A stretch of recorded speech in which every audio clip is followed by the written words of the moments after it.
আখিরাত, পরকাল বিশ্বাস করেন এক মুমিনের জীবনের সবচেয়ে বড় সম্পদ।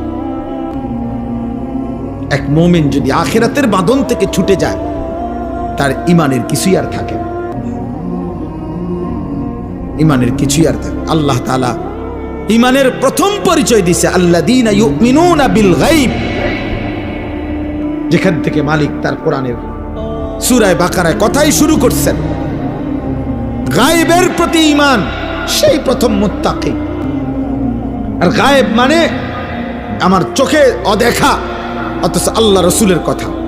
কবর, কবরের আযাব, কবরের শান্তি, মুনকার নাকিরের প্রশ্ন, মৃত্যুর সময়কার হালাত, মালাকুল মৌতের জান কবজ করা, জাহান্নাম, আখিরাত, হাসর, মিজান, ফুলসিরাত, এই সব কিছু ইউমিনুনা বিল গায়ব।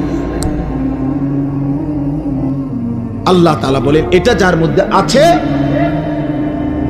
সেই মুত্তাকি, সেই মুমিন।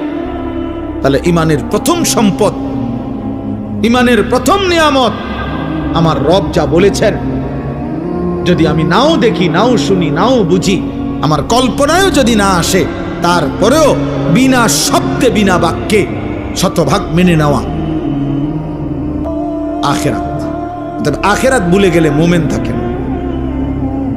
আখিরাত ভুলে গেলে মুমিন থাকে না। আখিরাত বুঝে না ধরলে মুমিন থাকে না। আখিরাত ভুলে গেলে ঈমান থাকে না। আল্লাহ আমাদেরকে আখিরাতের ফিকির দান করে, কবরের ফিকির দান করে।